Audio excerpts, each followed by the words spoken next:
Segunda Reis, capítulo 19.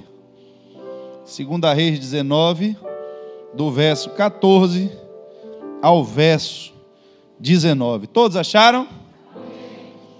A palavra de Deus diz assim: Ezequias recebeu a carta das mãos dos mensageiros e a leu. Então subiu ao templo do Senhor e estendeu-a perante o Senhor.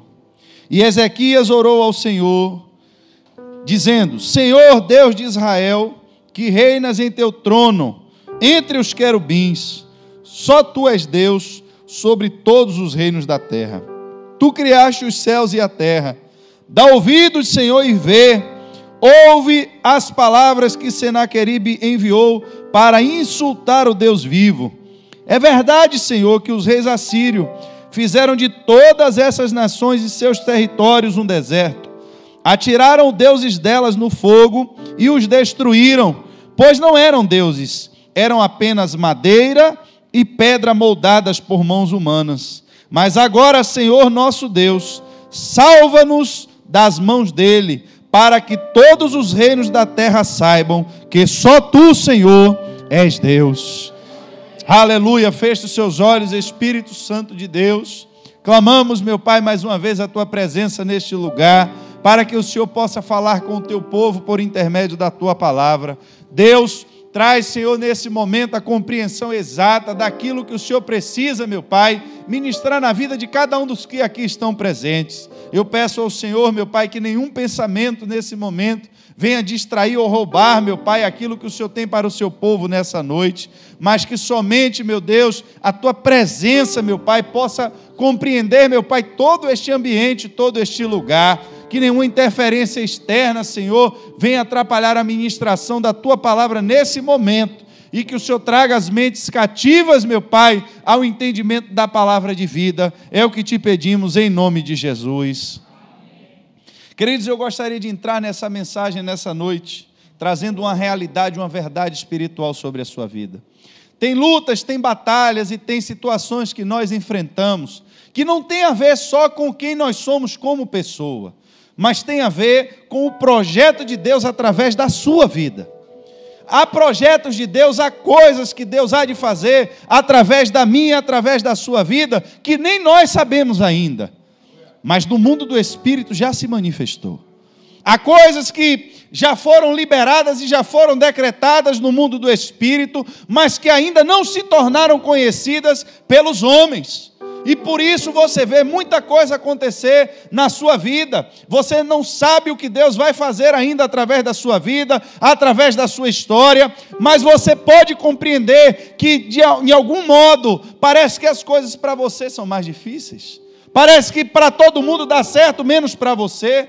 Parece que as pessoas empreendem e para elas tudo é fácil, mas para você parece que tudo é mais difícil. Deixa eu lhe dizer uma coisa: quando Deus libera uma palavra no céu, o mundo do Espírito, que é regido por Deus, se move para que aquela palavra se cumpra, mas também se move todo o reino das trevas para tentar atrapalhar os projetos de Deus. E muitas vezes, queridos, eu quero trazer essa verdade para você. Dar testemunho de Deus não é só você fazer sinais e prodígios, mas entenda quem você é, como você fala, o que você tem. Isso testemunha que Deus é na sua vida. Quando você fracassa, quando você se dá mal, entenda, não é só você que está sendo envergonhado. Mas você tem que entender que quem carrega o nome de Deus, se você vai mal, se as suas finanças vão mal, se a sua casa vai mal, se o seu casamento vai mal, se os seus filhos estão mal, entenda, também é o nome de Deus que está sendo envergonhado. Por que eu estou lhe dizendo isso nessa noite? Que eu quero que você entenda algo da parte do Espírito. Eu quero que você entenda que Deus, Ele tem interesse em abençoar você de todas as formas, para que o nome dEle seja engrandecido. Deus, ele já se materializou e já se manifestou em carne. Mas nesse tempo em que nós estamos, a manifestação de Deus é através do seu Espírito. E o Espírito de Deus, ele vem sobre os homens. E é essa manifestação sobre os homens que testemunha quem Deus é. Como é que eu vou dar testemunho de Deus se eu não tenho visto a ação de Deus na minha vida? Deus não pode ser uma teoria, irmãos. Eu não posso falar de Deus como quem fala de Saci Pererê, como quem fala de mula sem cabeça, porque isso é folclore, é uma história. Se você pegar um livro, está lá escrito, tem o desenho. Mas que propriedade você tem para convencer e provar alguém que mula sem cabeça existe? Eu não posso tratar Deus como folclore. Deus tem que ser uma realidade presente no meu dia a dia. As pessoas precisam ver Deus em minha vida sem que eu abra a boca para falar nada. Porque a ação de Deus sobre a minha vida, ela tem que ser visível. E a Bíblia nos fala, irmãos, de um rei chamado Ezequias. E nós nos lembramos sempre da parte final da história de Ezequias. Mas eu quero trazer para você algum entendimento a respeito de algo que tem nessa história, para que você entenda o que levou a mão de Deus a agir na história, na vida de Ezequias. A Bíblia diz, no livro de 2 Reis, capítulo 18, no verso 3 ao 7, que Ezequias começou o seu ministério, começou o seu reinado, fazendo o que Deus aprovava. Tal tinha feito Davi, o seu predecessor. A Bíblia diz que ele removeu os altares idólatras, quebrou colunas sagradas, derrubou postes sagrados, e foi exatamente Ezequias quem despedaçou a serpente de bronze que Moisés havia feito, porque até aquela época os israelitas ainda queimavam incenso àquela serpente que tinha sido feita no deserto.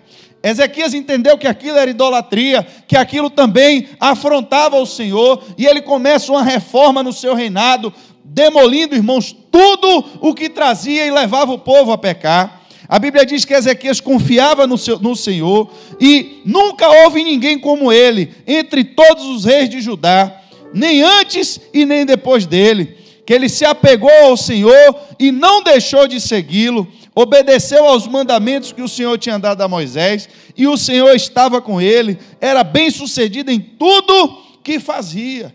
E uma das últimas coisas que a Bíblia fala a favor de Ezequias, é que ele se rebelou contra o rei da Síria, e deixou-se de se submeter a ele. E aí a Bíblia vai finalizar dizendo, além disso, ele buscava e confiava no Senhor. Preste atenção. Ezequias assume uma posição de destaque. Eu quero mostrar a você que a posição que você ocupa na sociedade, você pode não ser um rei, você pode não estar em uma posição de governo, mas você é o rei da sua casa. Na sua casa quem governa é você. Você no seu trabalho, você pode ter uma posição de chefia. A forma como você age, a forma como você fala, o testemunho que você dá, influencia quem está debaixo de você. E é por isso, irmãos, que a Bíblia fala que Deus tem interesse de colocar os seus filhos em posição de governo. Onde foi que Deus botou José? Botou José no governo para auxiliar diretamente o governador do Egito. Por quê? Porque quando agora o faraó ia tomar uma atitude, quem ele ia consultar? E José estava cheio do espírito de quem, irmãos? Então, quando ele ouviu o conselho de José, é como se ele ouvisse o conselho de Deus. Na Babilônia, quem Deus coloca para influenciar agora a vida do rei? Daniel. Então, antes o rei ouvia pessoas cheias de demônios. Depois, o rei agora, quando ele tem um problema, ele vai se consultar com Daniel. Quem falava através de Daniel? O Espírito de Deus estava ali. A Bíblia diz, feliz é a nação cujo Deus... irmãos, feliz é a casa, cujo líder dessa casa é o Senhor. Feliz é a igreja, cujo líder da igreja é o Senhor. Feliz, irmãos, é o trabalho, cujo Senhor daquele trabalho também é o Senhor. A Bíblia mostra que todas as vezes que os reis se apegavam a Deus, a nação seguia o que o rei mandava.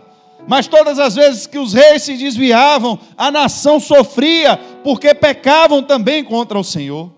E aqui, irmãos, tem um rei que se destaca agora no meio dos outros, porque ele começa fazendo uma reforma radical. A Bíblia diz que quando ele entra ali para fazer agora o exercício do poder que veio agora à mão dele, a Bíblia diz que é como se no coração dele surgisse aquele desejo, aquela vontade de dizer, eu vou fazer tudo de forma correta, o melhor possível para agradar a Deus. Havia esse propósito no coração de Ezequias. Mas eu quero lhe dizer algo. Assim como eu lhe disse no começo, que quando algo é liberado no mundo do Espírito, o mundo do Espírito também vai trabalhar para poder fazer você tropeçar. Irmãos, eu tenho visto tantas pessoas que a gente, em momentos de oração, a gente vê o Espírito de Deus se manifestar e dizer algo a respeito da vida dessas pessoas, do que Deus tem preparado, do que Deus vai fazer. Mas entenda, logo depois que essa pessoa sai daquele momento, a pessoa não se torna um tanque de guerra blindado. A pessoa continua sendo um ser humano de carne e osso, igual eu e você.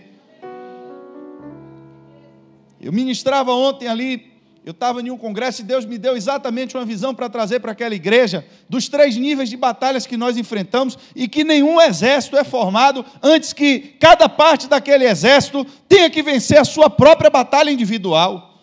Cada um de vocês que estão aqui nessa noite, vocês combatem como igreja, mas antes de vocês serem igreja, vocês, para estarem aqui, vocês já venceram as suas próprias batalhas individuais. Tem batalhas que são vencidas como corpo, mas tem batalhas que é só você e Deus. Batalha que ninguém sabe, que ninguém viu, que vai acontecer no deserto. Jesus foi cheio do Espírito Santo. Vai para onde agora? Para o deserto. Mas não era melhor levar ele para o cenáculo e botar ele lá para pregar para todo mundo? Não. Antes dele aparecer para todo mundo, ele tem que vencer Satanás. Tem muita gente, irmãos, querendo holofotes. Tem muita gente querendo câmeras. Tem muita gente querendo atenção. Tome cuidado. Veja que nível de batalha individual você já enfrentou. Porque na hora que você entrar no exército, no meio do exército, para lutar, você pode ser envergonhado. Antes de você combater em público, você tem que ter experiência no secreto. Se forma uma batalha como estão hoje aqui os 2 lados dessa igreja, 2 montes.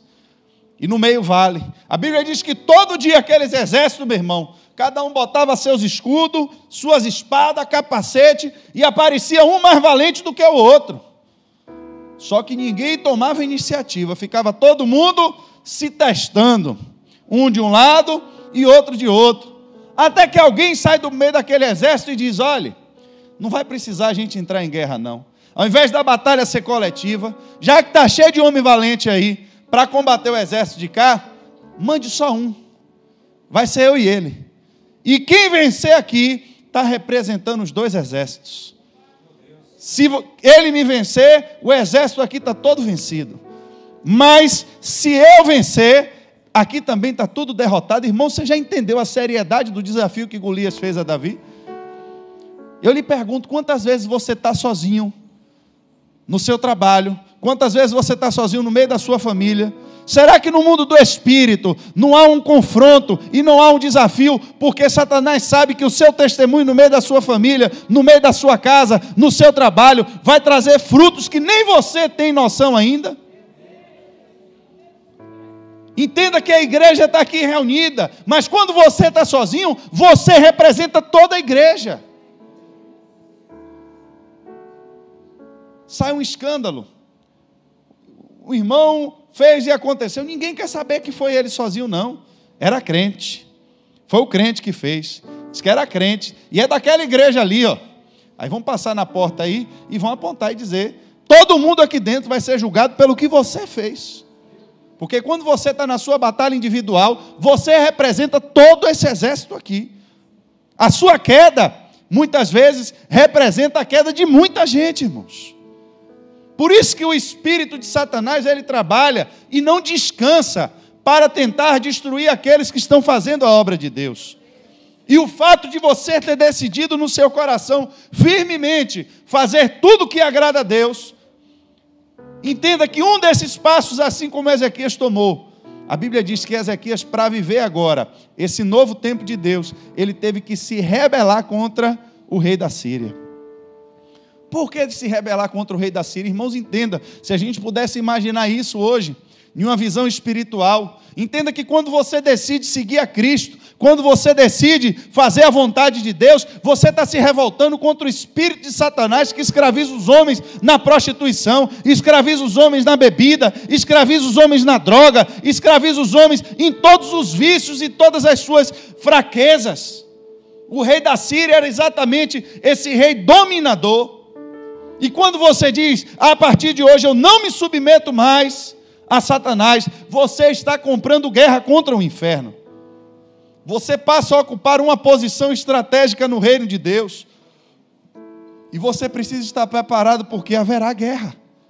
A Bíblia diz que não é, irmãos, dormindo em rede, em berço esplêndido, que ninguém vai entrar no reino dos céus. A Bíblia diz que o reino dos céus ele é tomado à força. A Bíblia diz que para você entrar no reino dos céus, você vai ter que muitas vezes andar num caminho estreito, vai ter que passar num caminho que é apertado, você vai ter que se espremer para passar por portas que cheio de asa, meu irmão, não passa. O reino dos céus não é algo natural para o ser humano. Não é algo que você vai tomar posse e vai entrar sem fazer nada. A Bíblia diz que para entrar no reino dos céus, isso vai exigir de você alguma coisa. Não é simplesmente, irmãos, dizer a partir de hoje eu vou servir a Deus e vou quebrar tudo. Isso é bom, isso é muito positivo. Mas o que começa a acontecer? Os maus testemunhos. Os maus exemplos. A Bíblia diz que no quarto ano do reinado de Ezequias, o 7º ano do reinado de Oséias, rei de Israel, Salmaneser, rei da Síria, marchou contra Samaria e a cercou.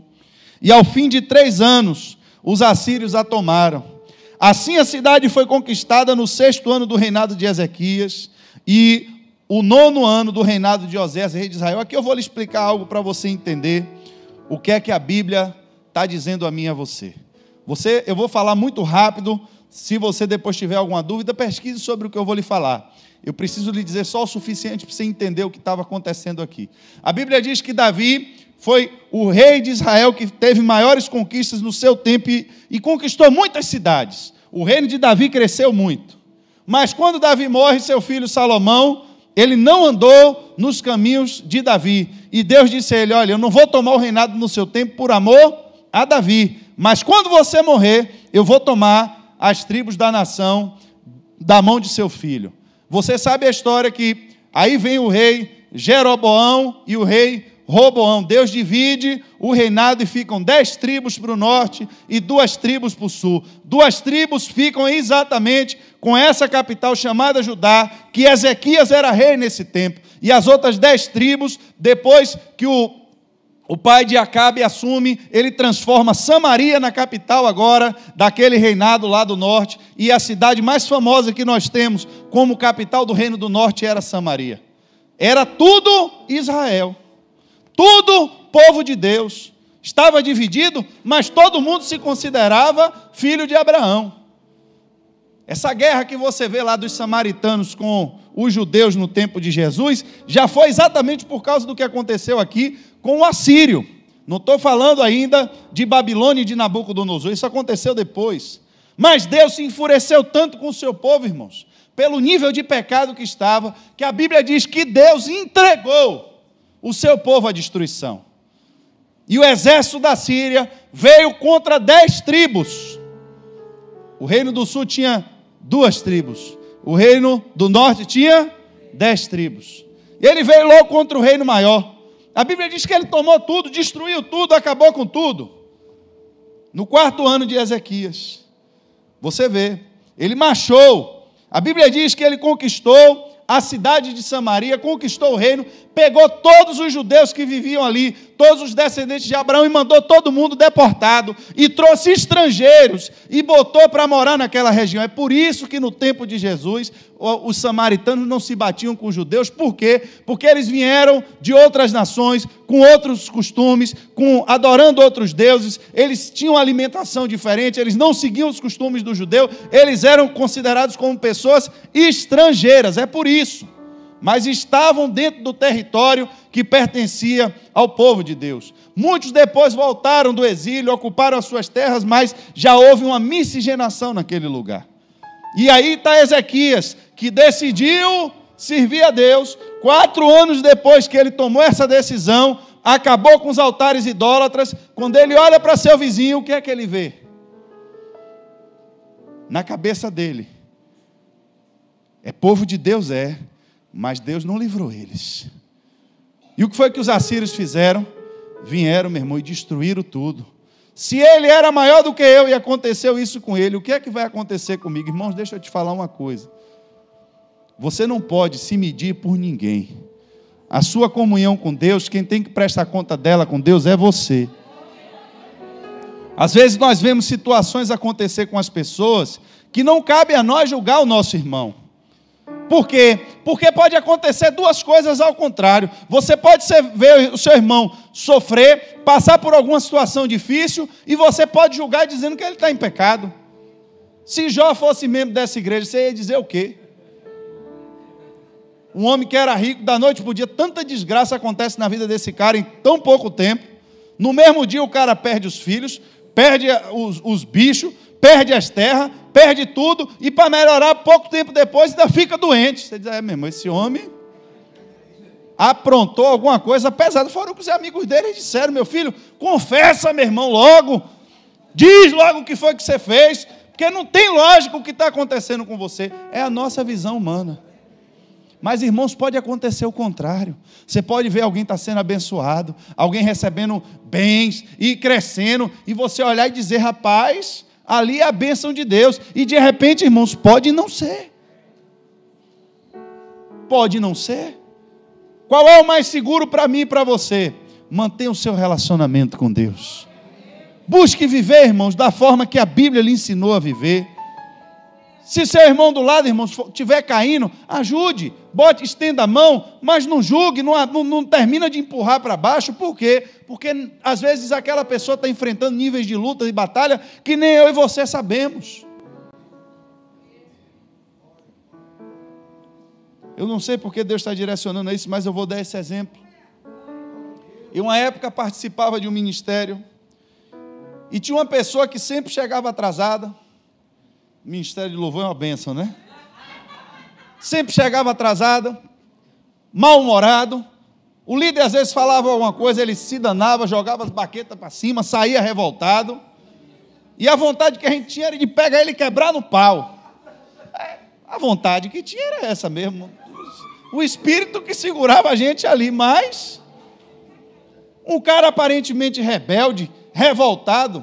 Irmãos, um dia eu chamei o líder do ministério e falei com ele, eu disse, rapaz, não sei como é que você aguenta essa situação, porque se fosse eu, meu irmão, já tinha arrumado uma janela aqui para jogar esse cara daqui, que eu não aguento, Aquele irmão me contou algo, aquele líder me contou algo, que naquele dia eu fiquei com vergonha de mim mesmo.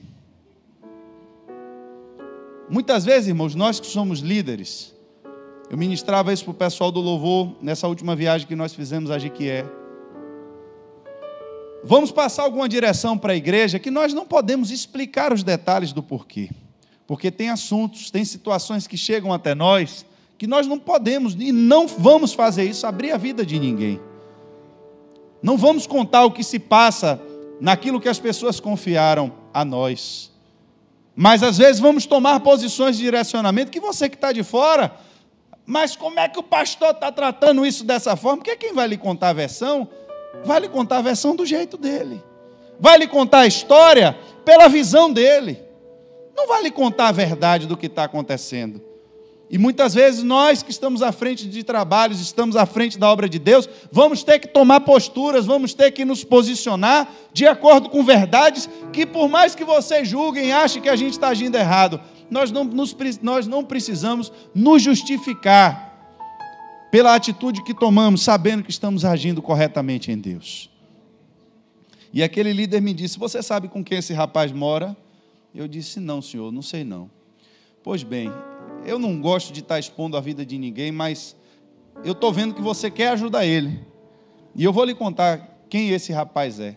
Esse rapaz é um ex-viciado em droga, que está aqui na igreja por esforço próprio, tentando mudar de vida. O pai dele é um alcoólatra, a mãe saiu de casa porque era espancada por ele todos os dias. O irmão dele é um traficante que usa droga dentro de casa. E diversas vezes ele vem aqui para o ensaio sem comer nada, porque não tem nada dentro de casa.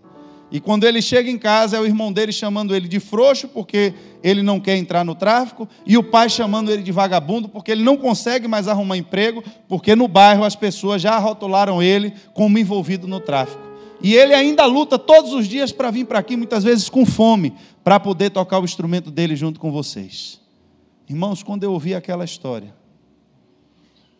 e eu comparei a realidade dele com a minha, eu vi quão injusto nós estávamos sendo com aquele jovem. Eu vi como nós estávamos julgando ele de acordo com a nossa realidade. Existem momentos, irmãos, existem lutas, existem níveis de batalha que está chegando para pessoas que estão aqui na igreja, sentada hoje aqui nessa noite, que você entra, senta no banco e acha que todo mundo que está aqui está vivendo exatamente a mesma coisa que você, mas não está. Tem pessoas que só Deus sabe como entraram aqui nessa noite. Assim como tem pessoas que vieram na igreja nessa noite apenas para cumprir uma obrigação religiosa, porque não podiam mais ficar tanto tempo sem aparecer na igreja. Mas tem gente que entrou aqui nessa noite dizendo: Deus, eu preciso que o Senhor fale comigo nessa noite, porque eu já não sei mais o que fazer da minha vida.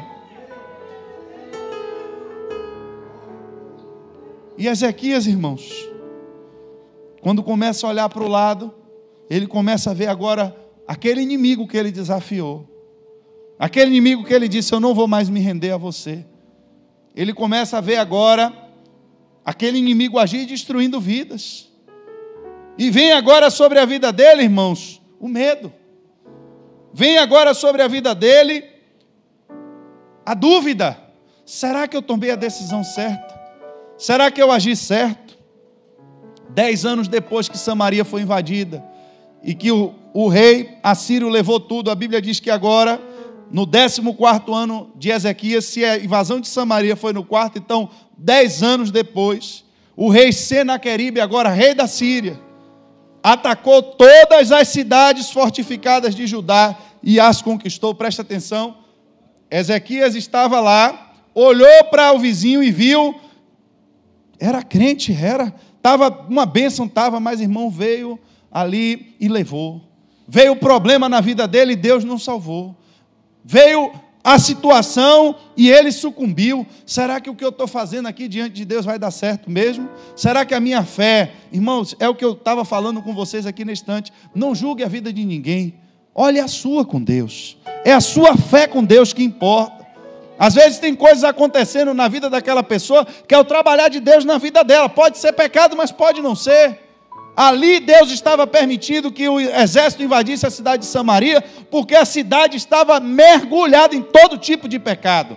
Desde a família de Acabe, que você vê Deus dizendo que ia julgar aquela cidade e que ia destruir tudo ali, porque os pecados deles já estavam piores do que as nações que Deus expulsou dali. Havia um juízo de Deus decretado, não tinha mais para onde correr. E agora Ezequias começa a ver o inimigo se aproximando da casa dele. Ezequias começa a ver que todas as cidades fortificadas que pertenciam ao reino dele foram invadidas. Só restou o lugar onde ele estava. E aí, irmãos, eu acho que não tem palavra pior que a gente pode ouvir, porque a última esperança que nós sempre temos é em Deus. A última esperança que nós temos é em Deus.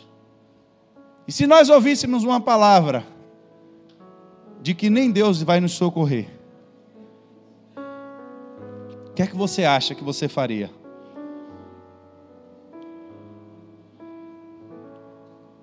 O que é que você acha que você faria, irmãos? Se Deus lhe respondesse: eu não vou fazer, o que você acha que Deus deveria fazer? Eu acho que essa deve ser uma das piores palavras que alguém pode ouvir. E em 2 Reis 18, verso 25, o rei Senaqueribe manda um recado para Ezequias e diz: por que você está levando o povo a confiar em Deus? Você é doido? Traduzindo a Bíblia para a nova linguagem dos tempos atuais. Você é maluco? Você não está vendo o que eu já fiz com seu vizinho aqui? Com as 10 cidades? Você já reparou que por onde eu venho passando, a destruição que eu venho fazendo, e que ninguém até agora pôde me resistir? Você não já viu que todas as cidades fortificadas do seu reino, do reino de Judá, já foram conquistadas? Que discurso seu é esse agora, mandando o povo confiar em Deus, e não quer se render e se tornar meus escravos? E aí, irmãos, é a palavra que me chama a atenção. Em 2 Reis 18, 25, ele diz: além disso, será que eu vim atacar este lugar sem uma palavra da parte do Senhor? Foi o próprio Senhor quem me disse que marchasse contra esse país e o destruísse. Pronto, acabou. Acabou, irmãos. O homem está lá, ele é o rei, mantendo a posição dele, dizendo ao povo: vamos confiar em Deus. Eu busquei ao Senhor, eu destruí a idolatria, eu resolvi mudar, vamos ficar firmes que Deus vai agir. Daqui a pouco o inimigo chega e diz: ei, você está confiando em Deus? Mas essa tribulação que você está vivendo, você está vendo isso aí, mas foi autorizado por Deus. Foi Deus mesmo quem mandou eu vir lhe atribular. Foi Deus mesmo quem permitiu que todo esse mal chegasse até você. Vem da parte de Deus. E não tem mais jeito. Não tem mais jeito. Aí a gente lembra sempre da história. Ezequias orou, e aí Deus mandou um anjo. Calma, a gente ainda vai chegar nessa parte. Antes disso, eu quero que você veja, irmãos, que até grandes homens de Deus, até pessoas que se ousaram no seu tempo, quando veem a destruição de perto, e quando ouvem palavras, irmãos, que vêm para afrontar, essas pessoas, elas são passíveis de fraquejar, irmãos. Em 2 Reis 18, do 33 ao 35, olha o que ele diz. Me perdoe, 2 Reis, no capítulo 18, mas é o verso 13 ao 15. A Bíblia diz que quando Senaqueribe atacou todas as cidades fortificadas de Judá, Ezequias enviou a mensagem ao rei da Síria em Laquis, e olha o que ele diz: eu cometi um erro.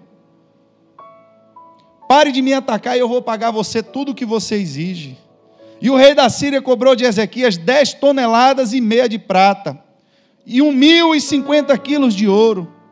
Olhe de onde Ezequias tirou a prata e o ouro, irmãos. Ezequias lhe deu toda a prata que se encontrou no templo e na tesouraria do palácio real. Quando ele se sentiu pressionado, quando o inimigo chegou perto e disse: você está vendo quem confiou em Deus o que aconteceu? O reino vizinho já foi. Suas cidades já estão sendo destruídas. E você está sofrendo isso aqui, é por causa do próprio pecado da nação, e foi Deus que mandou eu vir destruir. Não tem jeito.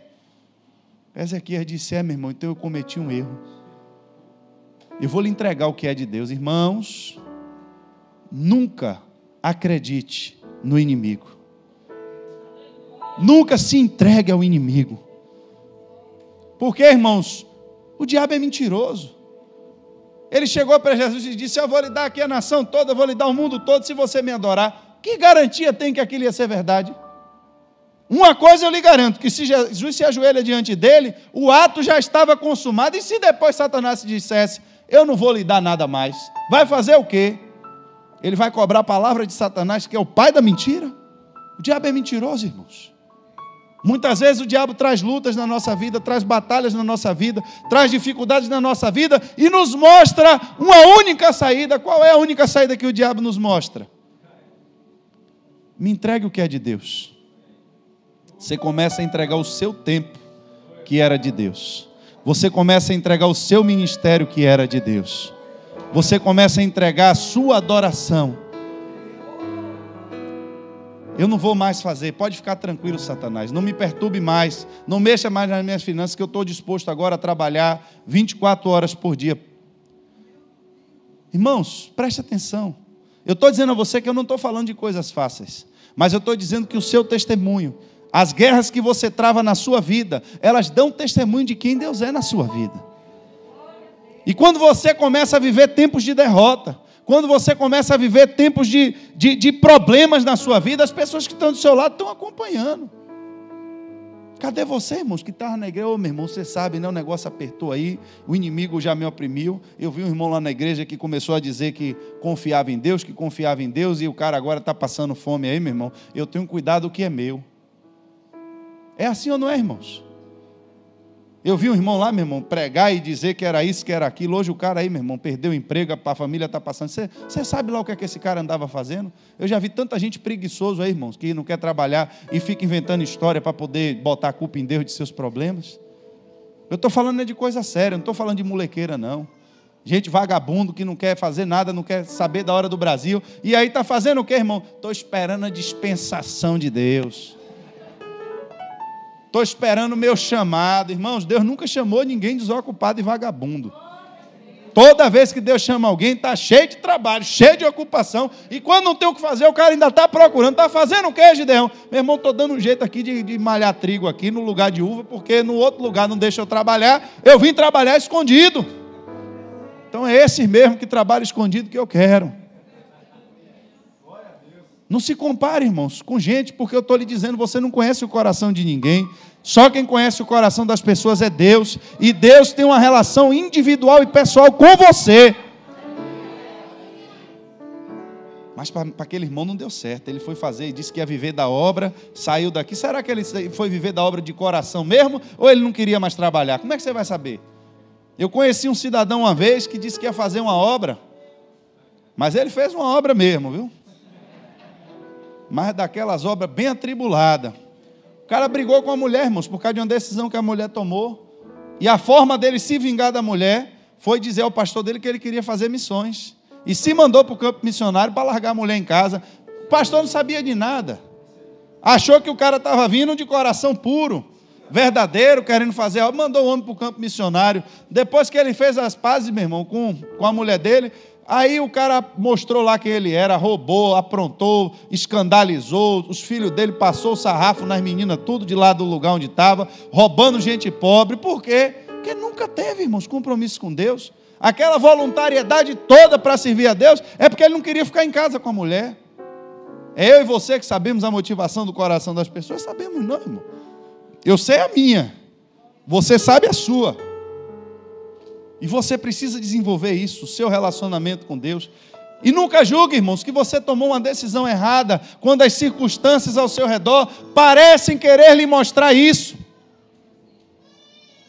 E agora vem uma palavra dizendo, olha, eu vim destruir essa cidade, mas não é porque eu estou com vontade, não. Foi porque o próprio Deus que você está dizendo aí, que é para o povo confiar, foi Ele que mandou eu vir.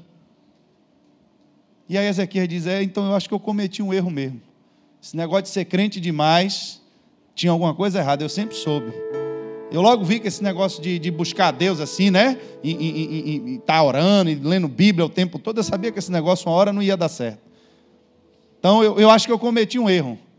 É bom ser crente assim, né? A gente vai na igreja domingo, está lá, mas esse negócio de estar entrando em batalha espiritual não é para mim não, irmãos. Irmãos, não volte atrás. Se você tomou uma decisão na sua vida, se você no seu primeiro encontro com Deus, Deus colocou algo no seu coração e você se firmou com Deus, deixa o inimigo fazer a careta que ele quiser, deixa ele aprontar o que ele quiser, porque enquanto você estiver aliançado com Deus, Deus está aliançado com você e você não vai perder essa batalha.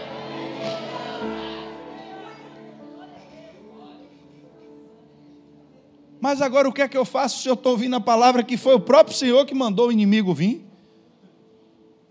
Irmãos, Senaqueribe, ele cometeu um erro terrível. Porque de fato foi Deus que mandou ele destruir. Já havia uma sentença de destruição sobre aquela cidade pelos pecados da cidade. Mas quando Senaqueribe começou a avançar demais, começou a crescer demais, o inimigo sempre comete um erro. O inimigo sempre comete um erro. E é a hora que eu e você precisamos estar atentos às oportunidades que nós temos em Deus. Às vezes nós achamos que toda oração que nós fazemos, Deus já sabe o que eu vou orar.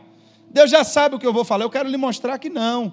Não é que Deus não sabe o que você vai falar, mas a palavra que sai da sua boca, ela tem poder no mundo do Espírito.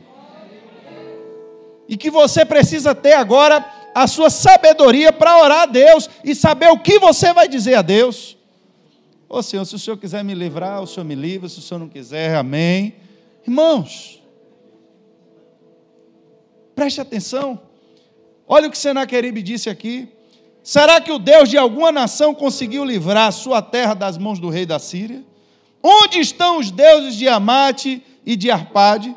Onde estão os deuses de Serfavaim, de Ena e de Iva? Acaso livraram Samaria das minhas mãos?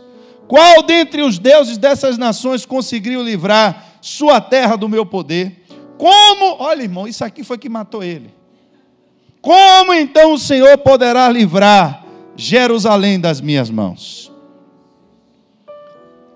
Ele já tinha consultado o profeta. Ele já tinha consultado o profeta. Só que agora ele recebeu uma carta com essa frase: como é que vai livrar das minhas mãos? Ah, meu irmão, quando Ezequias viu isso aqui, ele disse: já entendi para que lado vem o meu escape. Preste atenção, irmãos, aquela mulher cirofenícia vai atrás de Jesus: Senhor, a minha filha está endemoniada, ajuda a minha filha. Jesus disse: rapaz, eu vou tirar pão dos filhos para dar aos cachorrinhos. A mulher poderia: é bem que eu vi que esse homem não era de Deus, não. Foi isso que ela respondeu: não foi? Eu vou me embora. Sabia que ele não ia curar mesmo? Está vendo que eu falei que não adiantava eu vir da minha cidade, da minha terra? Foi isso que ela falou? Irmãos, ela disse: ô Senhor, mas até os cachorros comem das migalhas que caem da mesa do seu dono. Não foi por outro motivo não, irmãos. Não foi porque Jesus queria salvar a menina, não. A Bíblia não diz Jesus amou aquela mulher, não. Ele diz: olha, pela tua fé, por causa dessa palavra que você liberou, pode ir que a sua filha já está liberada. Cuidado com as suas palavras. Cuidado com o que sai da sua boca.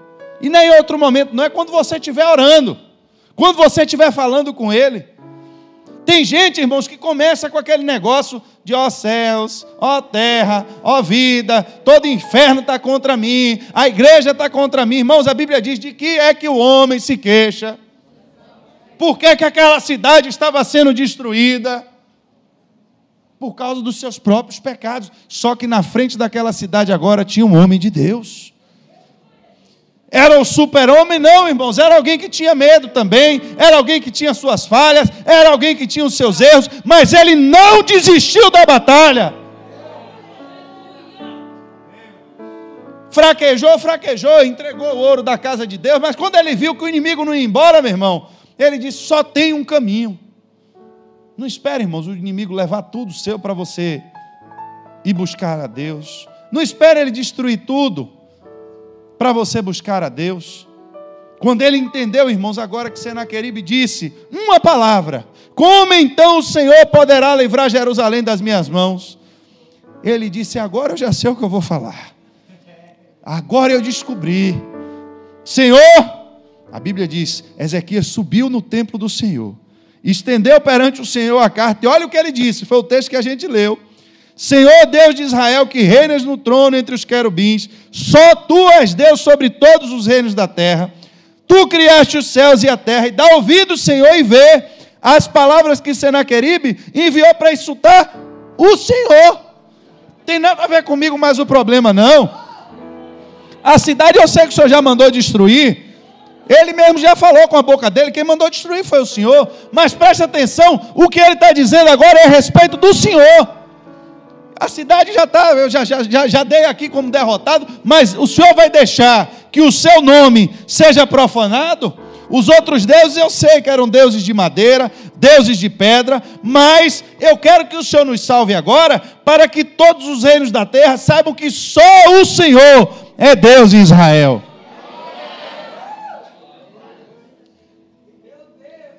Você consegue entender a profundidade e a visão que esse homem teve? Irmãos, não tem nada a ver com a oração de Ezequias. A gente muitas vezes clame a Deus que Ele vai, mas irmãos, clamar o quê? O que é que eu vou mostrar a Deus? Eu quero mostrar a vocês, irmãos, que o nosso relacionamento com Deus não é mecânico. É por isso que a Bíblia diz, não adianta você ficar repetindo a mesma coisa o tempo todo, na hora que diz que Deus já sabe o que você vai dizer. Mas Jesus também lhe disse, você tem que pedir com insistência. Eu uma vez, irmãos, eu estava passando um problema atribulado na minha vida, mas penso que era uma tribulação. Eu estava com um carro, irmão, na minha vida, que aquele carro foi uma bênção no dia que eu comprei, e o dobro da bênção no dia que eu me livrei dele.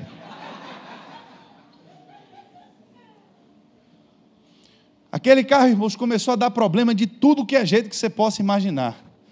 Eu precisei fazer motor do carro, precisei brigar com o mecânico, precisei... Irmão, tudo de ruim acontecia com aquele carro. Eu já andava com o carro com 3 litros de óleo, porque eu tinha que botar 1 litro de óleo no carro todo dia. Mandei fazer o motor, o cara que desmontou o motor não sabia montar de novo, o outro que foi montar queimou o sistema elétrico, aí o carro falhava, o cara ia consertar o falhamento, quebrava a correia, quebrava o tensor. Eu já andava com as notas fiscais de tudo que eu comprava, porque cada oficina que eu levava, o cara quebrava a coisa que eu tinha acabado de comprar, eu tinha que ficar mostrando a ele. Eu deixava o carro na oficina, passava uma semana, quando eu voltava lá, estava exatamente do mesmo jeito que eu deixei. E o melhor de tudo, a cereja do bolo, eu não podia vender o carro. Era a cereja do bolo. Não podia, irmãos.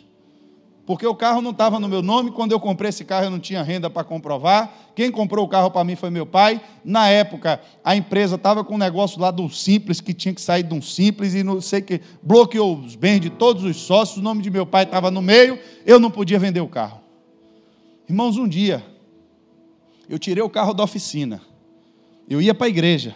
Fui pegar a Taine, eu namorava com a Taine. Quando eu entrei na garagem da casa dela, que eu desliguei o carro, esse carro não ligou mais.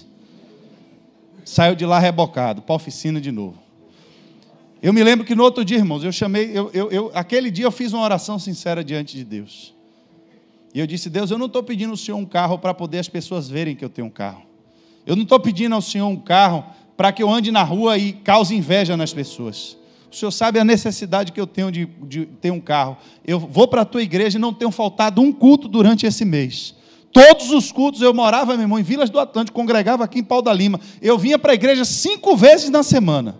Não tenho faltado um culto, tenho servido ao Senhor e preciso do carro para eu trabalhar. Deus, o Senhor vai entrar com providência nesse negócio. Irmão, durou uma semana. Não durou uma semana. O advogado da empresa ligou e disse que tinha conseguido uma liminar para liberar os carros para vender. Ô, irmãos, eu cheguei na concessionária, foi a coisa melhor que me aconteceu naquele tempo. Entreguei aquele trem lá, peguei um carro zero, Deus me abençoou, irmãos. Mas eu tenho certeza que Deus ouviu a minha oração. Por quê, irmãos? Porque eu usei exatamente as palavras certas naquilo que eu estava pedindo a Deus. O povo vai entrar na terra prometida. Quando chega lá, vem os espias atribulados e começa. Meu irmão, o negócio, a terra é boa mesmo, tem muita fruta, mas vai morrer todo mundo. Vai morrer porque, rapaz, aí quando eu olhei para os caras, eu olhei para mim, eu era um gafanhoto. O cara gigante e o pau quebrando. Meu irmão, a gente não tem chance nenhuma. A Bíblia diz que o povo começa, irmão, a murmurar a noite toda, a reclamar. Para que Deus trouxe a gente? Para que nos tirou de Egito? Era melhor ter deixado a gente lá. A Bíblia diz que Deus chama Moisés e diz: Moisés, eu cansei do povo. Senaqueribe tinha dito: eu não vim aqui fazer nada em meu nome. Foi Deus que mandou eu vir destruir a cidade. Quem está falando com Moisés aqui agora? E Deus disse: já tem uma sentença também sobre esse povo. Vou matar todo mundo. Deus liberou uma palavra: vou matar todo mundo. Agora você e sua família, eu vou reservar e vou criar um novo povo a partir de vocês. Qual foi a oração de Moisés? Veja, irmãos. Moisés, em Números 14, do 13 ao 17, você vai lhe dizer: Moisés disse ao Senhor: então os egípcios ouvirão que pelo teu poder fizeste o povo sair dentre eles, e falarão disso aos habitantes dessa terra. Eles ouviram que tu, ó Senhor, estás com este povo, e que vem, e que o povo te vê face a face, e que a tua nuvem paira sobre eles, e que vai adiante deles numa coluna de nuvem de dia, e numa coluna de fogo durante a noite. Se o Senhor exterminar esse povo, as nações que ouvirem falar do que fizeste dirão: o Senhor não conseguiu levar esse povo à terra que prometeu em juramento. Foi o Senhor que permitiu que eles morressem no deserto. Mas agora, que a força do Senhor se manifeste, segundo prometeste. O que é que Deus ia dizer, irmãos? Isso não é botar Deus na parede, não, irmãos. Ele usou a palavra de Deus. Foi o Senhor que prometeu que ia levar o povo. E o que o povo está precisando agora é que a sua força se manifeste no meio deles. Porque senão o que é que as nações vão dizer? Que o Senhor tirou o povo do Egito e não foi capaz. Irmãos, se tem uma coisa que Deus zela é pelo seu nome. Isaías 48, do verso 9 a 11 diz: por amor do meu próprio nome, eu adio a minha ira. Por amor de meu louvor, eu a contive para que você não fosse eliminado. Veja, eu refinei você, embora não como prata, eu provei na fornalha da aflição, por amor de mim mesmo. É por amor de mim mesmo que eu faço isso. Como posso permitir que eu mesmo seja difamado? Porque eu não darei a minha glória a nenhum outro. Tudo que o rei esperou foi uma oportunidade. O rei estava dizendo ao povo: confie em Deus, Ele vai livrar. Mas não tem jeito, rei, a palavra já foi decretada, é por causa do pecado, é porque o povo viveu assim. Vamos confiar em Deus que vai aparecer a nossa oportunidade. Quando Senaqueribe disse: será que o Senhor vai poder livrar da minha mão? Ele disse: é agora que Ele me deu o que eu queria. A Bíblia diz que a resposta de Deus foi: contra mim que você se enfureceu, e o seu atrevimento chegou aos meus ouvidos. Por isso porei o meu anzol em seu nariz e o meu freio em sua boca, e farei voltar pelo caminho de onde veio. Uma sentença de morte e destruição, irmãos, foi anulada naquele dia. Deus diz: eu adio a minha ira, eu seguro o tempo da destruição, para que o meu nome não seja difamado. Deixa eu lhe lembrar o que eu comecei falando nessa noite. O seu testemunho é importante para Deus. Quando você carrega o nome de Deus aonde você está, o seu testemunho é o testemunho do nome de Deus. Quando as pessoas lhe veem no fracasso, é o nome de Deus que está no fracasso. Quando as pessoas lhe veem escravizado no pecado, é o nome de Deus que vai ali no meio do seu fracasso. Veja como a imprensa enche a boca para dizer quando um pastor comete algum crime, comete algum escândalo. Veja como as pessoas na rua, elas parecem que têm um prazer de dizer: ali era crente. Quando vê alguém mergulhado no pecado, escravizado de novo por Satanás. É porque tem batalhas, irmãos, que a gente não vê, mas elas estão acontecendo no mundo do Espírito. Tem batalhas que chegam na sua vida, que você não entende porquê, mas é simplesmente porque a vida que você vem levando, vem testemunhando o poder de Deus, vem testemunhando o amor de Deus, vem testemunhando o cuidado de Deus, e outras pessoas estão vendo e dizendo: eu quero esse Deus na minha vida também. Mas se você é uma pessoa amargurada, que só anda reclamando da vida, só anda falando mal dos outros, ninguém para você presta, eu pergunto: que Deus é esse que alguém vai querer? Uma vez eu encontrei um pastor, e eu conversando com ele disse: não, meu irmão, é porque eu sou problemático. Eu disse: sangue de Jesus. Se o homem mesmo está dizendo que ele mesmo é problemático, que tribulação é essa, irmão, que está acontecendo aqui? Você precisa dar testemunho de Deus, irmão, na sua vida. E lembrem, o problema todo aqui foi porque Senaqueribe, ele sabia que foi Deus que mandou, mas em algum momento o coração dele se tornou orgulhoso. E ele disse: será que Deus vai poder livrar essa cidade também da minha mão? Olhe, deixa eu lhe contar uma coisa. Não importa qual foi o decreto que já saiu contra a sua vida, não importa qual é o nível de batalha que você vem enfrentando, eu quero lhe dizer que se você continuar confiando em Deus, Deus é o Deus que muda sentença, é o Deus que muda diagnóstico, é o Deus que muda, irmãos, o quadro. Mas o segredo é: você tem que entrar na presença dEle, você tem que apresentar a Ele a sua causa. E não ache: mas Deus já sabe que Senaqueribe está aqui fora, Deus já sabe que ele vai destruir a cidade, foi Deus que mandou, foi o Senhor que mandou, mas olha o que ele está dizendo lá fora. Lembre a Deus: Deus, olhe como eu tenho andado na tua presença, olhe como eu tenho dado testemunho de que eu sou teu filho, olhe como eu tenho dado testemunho de que eu sou teu servo, olhe como eu tenho dado testemunho nos momentos mais difíceis da minha vida, que eu continuo confiando no Senhor. Deus, a minha derrota, a derrota da minha casa, a derrota dos meus filhos, vai macular o teu nome, e eu quero que o teu nome seja glorificado na minha vida.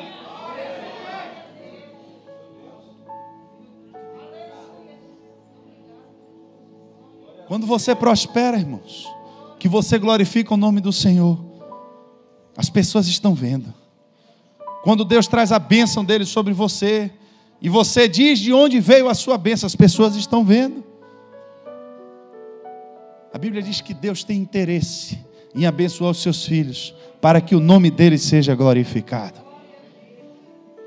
Deus tem interesse que você viva de forma honesta, que você seja uma pessoa bondosa, que você seja uma pessoa que ame o próximo, porque através da sua vida, o nome dele também é glorificado. Mas quando eu vivo no mundo e eu não compreendo essas realidades, eu sou um alvo fácil. Meu irmão, a Bíblia diz, né, que nós somos todos descendentes de Adão. Esse pecado é meu mesmo, não tem jeito. Se você aceitar isso, irmão, você vai para o inferno com esse pecado e não vai sair dele. Mas se você olhar para Deus e disser: olha, Deus, a tua palavra diz que eu sou a tua imagem e semelhança. Eu não fui feito para ser escravo do pecado. Eu não aceito a vergonha na minha casa. Eu não aceito a vergonha na minha vida. Eu não aceito a destruição do meu casamento. Eu não aceito a destruição dos meus filhos. Eu não aceito a destruição da minha família. Eu não aceito a destruição do meu ministério. Eu posso ter pecado, mas eu creio no poder do perdão pelo sangue de Jesus Cristo. Glorifica mais uma vez o teu nome na minha vida.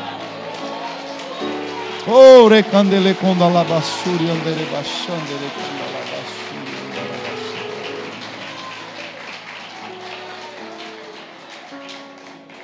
Fique de pé, irmãos, nessa noite.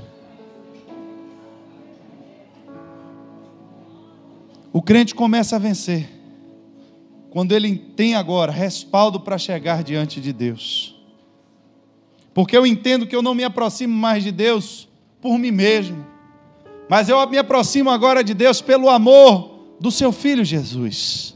Quando eu entendo que o sangue de Jesus Cristo já me purificou de todo pecado, e que agora eu tenho livre acesso diante de Deus, e quando Satanás não pode mais me acusar, como foi pregado aqui na quarta-feira, porque eu entendo, porque eu já vi na palavra de Deus que Satanás já foi expulso do céu.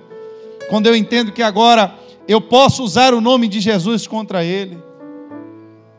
Irmãos, eu não sei qual é o nível de problema que você tem vivido.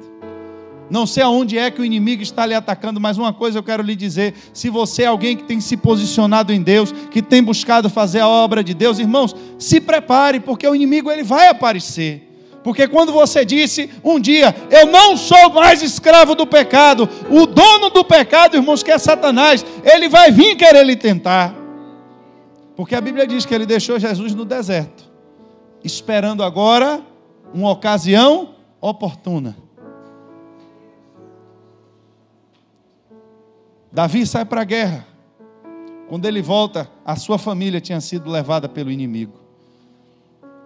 Tem situações, irmãos, na nossa vida que o inimigo ele vai atacar para querer tirar o seu foco, para querer tomar de você aquilo que você tem dado a Deus. Se é o seu tempo que tem dado a Deus, se é a sua dedicação, se é o seu coração, o que você tem feito. Às vezes, irmãos, nós já estávamos na nossa vida vendo coisas grandes acontecer, já estávamos vendo Deus agir dentro da nossa casa, salvando os nossos, e alguma coisa às vezes nos entristece, um problema com o irmão, uma palavra que é dita, e a gente baixa a guarda, se esfria. Irmãos, o diabo, quando ele vem igual um raio, destruindo tudo que ele pode. Às vezes dá tempo a gente ainda recuperar alguma coisa, e às vezes só dá tempo a gente sair com vida. Por quê, irmãos? Porque você precisa entender que hoje a mediação da sua relação com Deus, ela não passa mais por nenhum homem. Enquanto eu estiver aqui nessa igreja, você vai ouvir isso muitas vezes aqui nesse altar: você não depende de mim para nada para ter acesso diante de Deus. O pastor está aqui para ensinar a palavra de Deus, para lhe orientar, para cuidar de você, mas a sua relação com Deus, irmão, eu só posso lhe mostrar a porta. O máximo que eu posso lhe levar é até a porta. Quem tem que tomar a decisão de entrar é você. Quem vai decidir permanecer nesse caminho é você. E depois que você sai pelaquela porta, é o seu desafio. Depois que você sai pelaquela porta, é a sua batalha individual.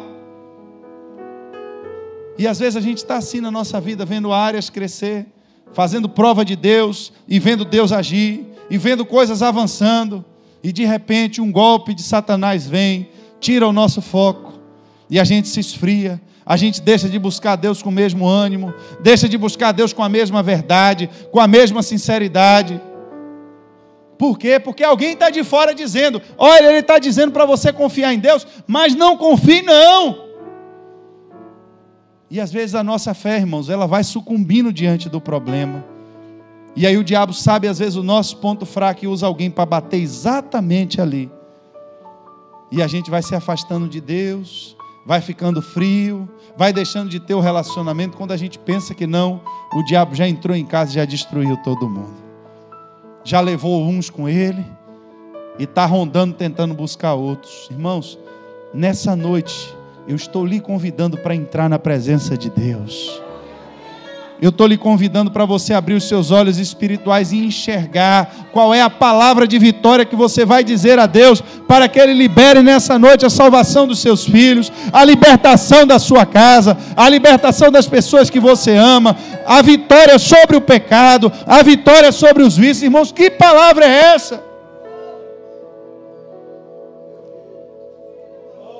Para que você quer um carro? Diga a Deus, para que você precisa de um carro? Por que você quer ver os seus filhos libertos? Você tem liberdade de dizer a Deus. Por que você quer ter um emprego? Diga a Deus. Por que você precisa de um relacionamento? Diga a Deus. Mas Deus já sabe de todas as coisas. Sabe, mas mandou você pedir.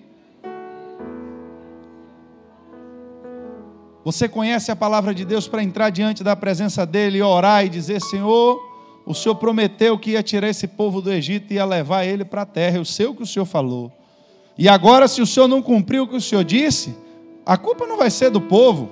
Não vão querer saber do povo. Eles vão dizer que o Senhor foi um Deus fraco. E agora o que esse povo precisa é da tua força. Fortalece eles, meu Pai, para que eles possam entrar na terra prometida. Não negocie com o inimigo, irmãos, que o inimigo ele vem chantagear você, ele vem querer roubar aquilo que é precioso que você tem diante de Deus, ele vem querer lhe paralisar, ele vem querer lhe dizer que esse tempo que você investe no seu relacionamento com Deus não está dando em nada, que essa riqueza toda não serve de nada, que o que é que tem adiantado se a luta tem aumentado, o problema tem aumentado. Ei! Depois que você entregar isso, ele sempre vai aparecer para lhe pedir mais. Não se negocia com o inimigo. A Bíblia diz que com o inimigo você resiste e ele fugirá de vós.